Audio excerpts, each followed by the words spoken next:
يوم جميل عليكم، أو بالمصري القديم هيرو نفر عليكم. وحكايتنا النهاردة عن القرد.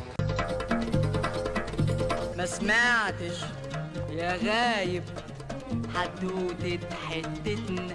في معهد أبحاث في اليابان عمل تجربة يقيس بيها ذكاء القرد.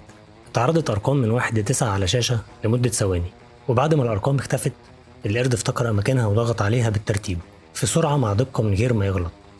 ده كمان تفوق على الإنسان اللي عمل نفس الاختبار، والنتيجة دي أبهرت الباحثين.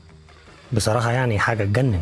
القرد لسه بيتنطط ولا بطل تطبيق؟ واخر كام سنه طلع كذا بحث علمي بيقول ان التشابه في الجينات بين الانسان والشمبانزي بيوصل تقريبا ل 98%. والله هذا يا اختي انا موقفي ما يفرقش عن موقفك كتير.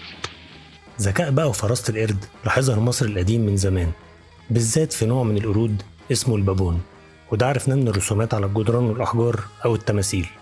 بنشوف القرد جوه البيوت والقصور كحيوان اليف ومدلل، اخر دلع، لابس حلق، شايل شنطه، هتحس واحد من العيلة، ياكل معاهم، ينكشهم، يتشقى زي العيال. وهنا بيساعد ست وهي بتعمل مكياج وماسك في ايده ازازة عطر. وده منظر عجيب للقرد وهو بيجر كلب. والحاجة الغريبة ان كان له دور في الحياة العملية لكنه بني ادم، يجمع المحصول مع الفلاحين، يعصر العنب قبل التخمير، يشيل احمال زي العمال، وكمان بيساعد الشرطة في القبض على الحرامية والمجرمين. وفي الحفلات بقى كان نجم. هم الحلوين علشان حلوين يعملوا كده هو.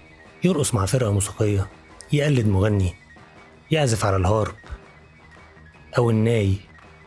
غير إن هنشوفه كمان في مشاهد أنت تستغربها، سايق عربية خيل، واقف فوق مركب بيوجه العمال، بيلعب شطرنج، بيسلم على كاهن، وهنا بيكتب على الحيطة. لكن بعض العلماء قالوا عن المناظر دي إنها ساخرة ومش بتمثل الواقع.